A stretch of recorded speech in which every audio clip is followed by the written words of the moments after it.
2025 is going to be one of the best years. I want to do more of these, so I'll be doing that. So I like to say Happy New Year's to everyone, and 2024 just ended, and I wanted to give my list of shows that really stood out to me.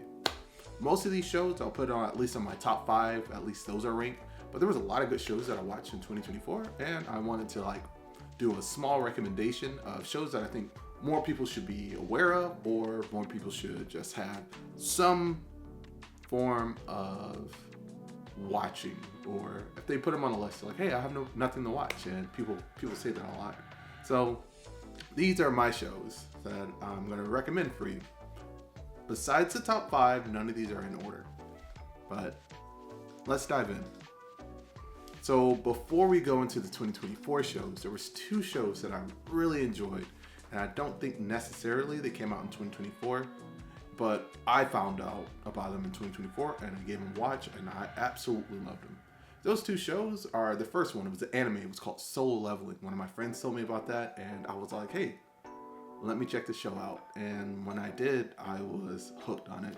I think there's only 8 to 12 episodes, and every episode was really impactful, gripping, the action was great, the storytelling was great, and I can't wait to see where they go from there. So my first show that I would recommend is probably going to be called Solo Leveling. If you haven't checked that out, check it out. I think you might have to check it out on Amazon. And I don't know where all these are streamed on, so I apologize, but just wanted to give you guys my list. The second show that I know for sure didn't come out in 2024, nor end in 2024, but I was gripped by it. I enjoy it. It was HBO Max's Barry, and this show is, how I like to describe it is, imagine Dwight from The Office and Angela from The Office, but they get more ramped up. So imagine Dwight from The Office is as competent as he portrays himself to be. And he wants to be, or he is a killer, but he wants to leave that life behind him, and he just wants to pursue a life in becoming an actor. That is pretty much the basis of Barry, and it hits this weird dynamic of, when it's an action mode, it's very good with their action. When it's in a dramatic mode, when you learn about relationship dynamics and just the interpersonal characters, it hits that really well as also. And when it wants to be a comedy, it knocks it out of the park. And that Speech in them. Eric recommended Samuel Jackson's speech from Deep Blue Sea, but he gets eaten by a shark midway through it, so I don't really want to do that one. And there's What? Independence Day. But Get him I feel like here. Romeo and That's what that says. Independence Day thing last Get class. him here. Thunder on it's almost like a grand slam of media, and I like that. So Barry, that is a good must watch. I actually think that might be making it on my wall soon. Let me go into the 2024 shows. These are shows that either aired or ended their season. So I will go with one that I don't think everyone enjoyed just as much as I did, and I will say I really enjoyed House of Dragons. House of the Dragon was very enjoyable for me. I don't think it's going to be my top 5 show of the year, but it was a show that came out that I really enjoyed. Mystery, the fight scenes, the dynamic of both sides, the twins. House of Dragons. So if you don't have a show to watch, I would say House of Dragon is a good substitute for good Game of Thrones. And people are saying House of Dragon Season 2 wasn't as good as Season 1, but House of Dragon Season 2 is, in my opinion, a lot better than the last 3 seasons of Game of Thrones. So that's why I still give it a strong recommendation. Another show that I was enjoying was Invincible. I think this end of the season 2 came out this year, and I enjoyed it.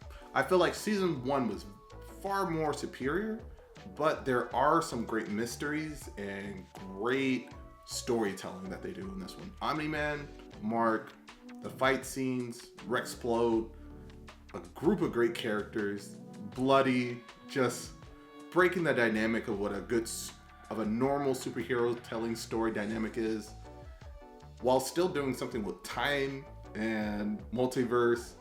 So I would highly recommend Invincible if you don't already have that on your watch list or enjoyed it. But Invincible was a fun watch for me. Surprisingly enough, another show that was on my watch list was, I thought I was going to hate watch it, but I came around and really enjoyed it, and that was Agatha All Along. Maybe it was me having such a low standard for it, and it definitely cleared that bar. And maybe it's just that touch of Aubrey Plaza, because she's very delicious. But I really enjoyed Agatha All Along. So Agatha All Along, that was also one I would put on a recommendation list. So recommendation, is that even a real word? Well, I'll edit it and find out if recommendation is a real word. So probably just recommend it.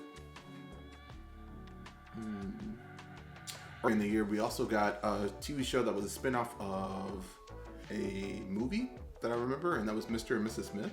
That was with Donald Glover, and I enjoyed that.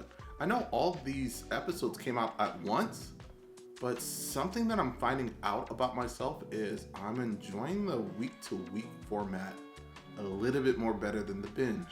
Mr. and Mrs. Smith came out all at once, but I elected just to go watch it over 4 weeks. I watched like 2 or 3 episodes every Wednesday, and I enjoyed it. I thought that if there is a new season, I would definitely watch it, but it leaves this ending where it could be the end or it could open up to be more.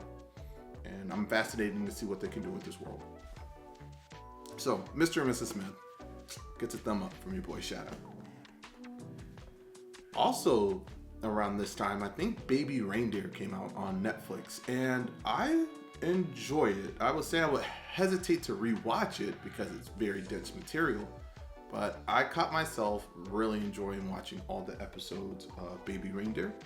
So, Baby Reindeer, if you haven't heard of that, go check it out. It's about as much on the surface level as how I would describe it on the surface level is a guy has a stalker.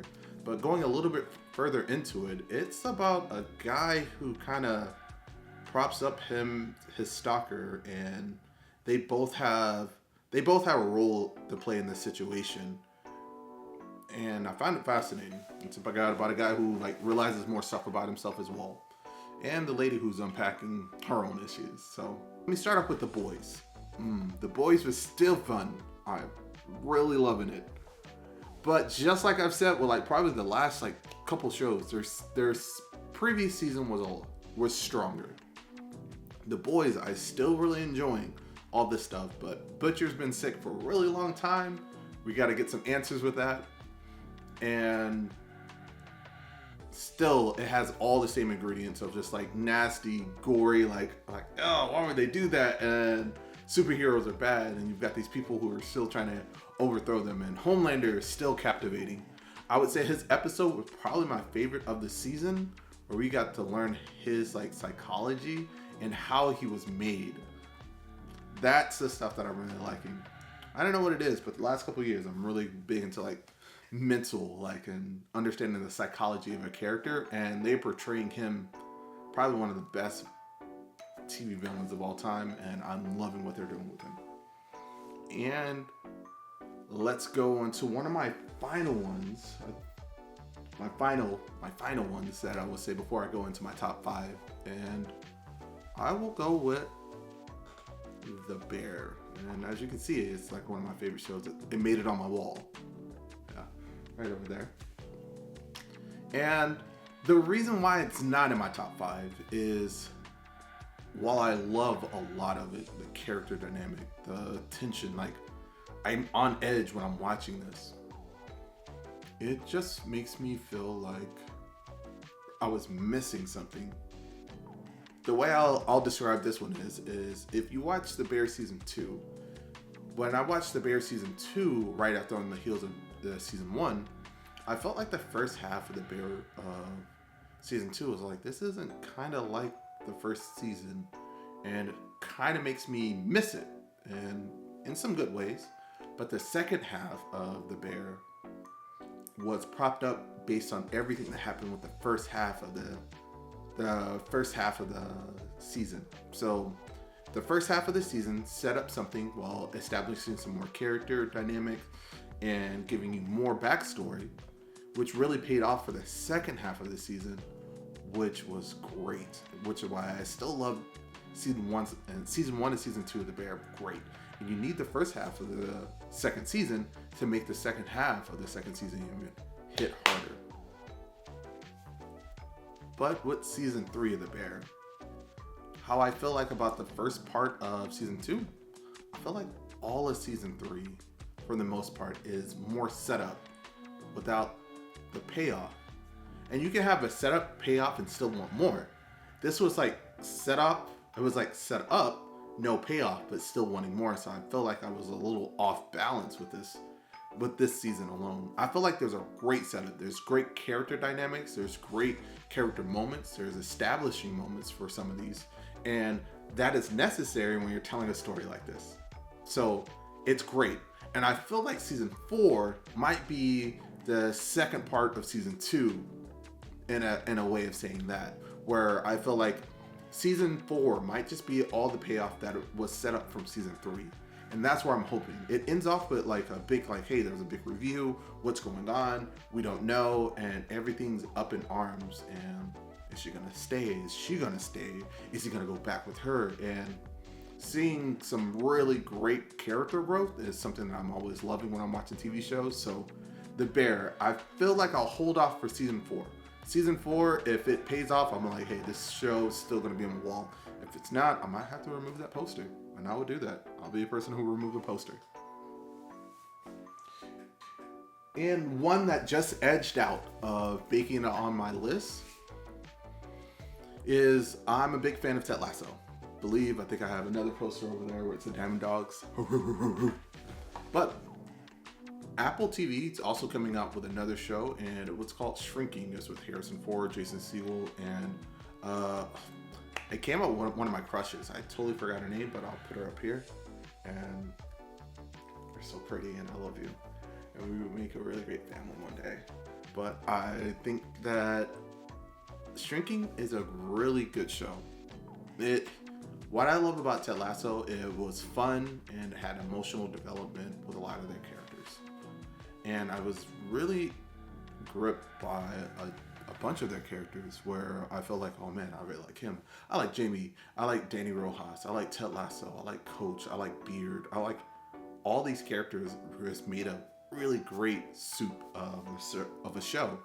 And they all blended well together. And the way they told their story, everything so really felt fun. I know nothing about soccer, but I felt invested with soccer. Shrinking has to do with how Ted Lasso had all those characters, but on the surface level and under the surface level was also about like emotional growth and emotional character. Shrinking kind of brings that underlevel to the surface, where it's not about like emotional growth is kind of the background and carries the show. This is at the forefront. It's about a therapist who had to deal with some tragic loss and going through grieving. Helping himself grow is probably the core of this show. And I think it does a fantastic job of doing that. There's also great side characters, and I don't want to spoil up who shows up in season 2. And I really like it, but in my brain, I think that Ted Lasso did it better. And I can't shake that feeling of like, it feels like a watered down version of Ted Lasso in those emotional aspects. The story dynamic is totally different. But how Ted Lasso did their emotional development and how they were able to show emotional growth, I think it was done a little bit more tactfully and subtle, whereas Shrinking makes that right there at the very front. It's like, hey, you're dealing with grieving. This is how you have to do it. Hey, you're dealing with an abusive relationship. This is why and how you have to do it. And all of those are great messages, and I will not take those away. I just feel like I love how Ted Lasso was able to hide it and disguise it a lot better. Or disguise it in a way that was like, oh, this also has a message in it. While Shrinking was like, this is the message. And they're like, oh, okay. So it just takes away a little bit of my agency where I feel like, doing that. But those are shows that I would say I would recommend, but they're not my top 5. And when I am going to be talking about my top 5, I don't think I have a specific order. And I'm a sucker for a little bit of superhero, so maybe some stuff leans with that. So let's go with one show I got recommended earlier this year, and my friend told me about the show, and he was like, hey man, this show's kind of stupid, and he was 100% correct. But this show, maybe it was because where I was at earlier in this year, I was like, man, I'm just really down, and this show saved me. It was giving me my laughs when I needed my laughs. It's the perfect blend of One Punch Man, which is a very fun anime where it breaks down anime tropes, and it was also a mixture of Harry Potter. So if you know about any of those two and you enjoy one or the other, this show will be the perfect show for you. And I recommended it to a couple of my friends and who's never watched it before, and now they watch it and like, this is a really fun show. And I would say Mashley made it on my number 5 show. This show is dumb in all the smart ways. It's just breaking down stereotypes that they do in anime tropes, also what they did with Harry Potter, what they did in One Piece, how this guy is just... Small thing about this one, it's about a guy who's born in a magical world. Everyone has magic. He is the only person in this world who does not have magic. So he does everything by pure strength, but he's such an idiot. He's just so nonchalant about everything, and it is hilarious. I will also give this one number 4. This one came in, snuck in December, and I was at one of my niece's parties, and my family friends were all like, hey, there's a show coming out on Amazon. It's about these guys who did the same director or the same producers of the people who did like Love, Death, and Robots. I didn't watch that, but now I will. But this one's called Secret Leveling, or Secret Level, Secret Leveling. And it's I think there's about 15 episodes.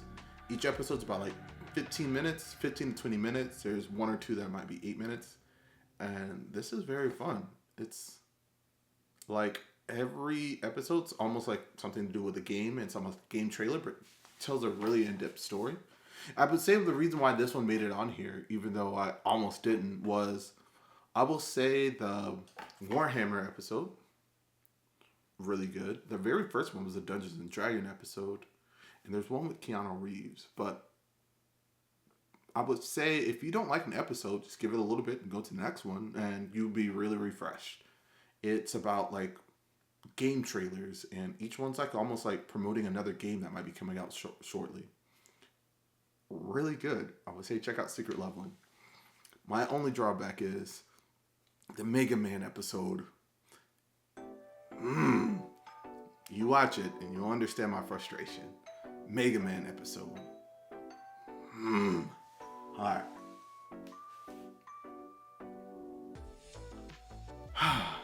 X-Men 97. So damn good. I love this one. The music choice, because regular X-Men theme song was one of my favorite. And then they do this one. It starts off with the Marvel logo, and there's some drums in it. I'm like, oh, they changed the intro music. So I was a little bit let down. And then like it's like do. I'm like, okay. And then you're like, all right, this sounds pretty cool. And then they do this really nice drum beat. And like while they're doing this drum beat, something familiar happens with the music. I was like, and then it starts off with the X-Men 96 song. It got me every single time. And then I was like, I was like, I don't really care for it. And then the music starts. Yeah. Besides that, X-Men 97 did great, spectacular, at least putting respect on all the X-Men characters that have been forgotten about since the movies have come out. Since the movies have come out, ever since Bryan Singer's X-Men movies, which I actually really enjoy, a lot of love and a lot of attention has always been put on Wolverine, which, no problem. I love Wolverine, but Wolverine was shoved into the front. When he was shoved into the front, the people who also helped support Wolverine kind of got the back seat. So a lot of people forgot about what other characters are in X-Men. X-Men 97 is not like, hey, let's bring him back. Let's bring him back to the reality. They gave respect to Storm. They gave respect to Nightcrawler. They gave respect to Morph. They gave respect to Mr. Sinister. But by God, did they give respect to Cyclops. that was the first time in years since I've seen really great with Cyclops.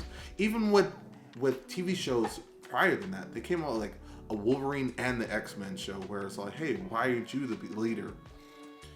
If you don't know, the leader of the X-Men is Charles Xavier. His number one go-to guy, the leader when they're out in the battlefield, is Cyclops. His second follow-up is Storm. And both of those characters, Cyclops and Storm, get so much time to grow in front of these characters. So you can see why those old school nerds are like, man, these Cyclops wasn't that cool. And nothing wrong with the James dude who got to portray him. But they just never gave him the proper amount of time to show up on screen and put him in a good movie.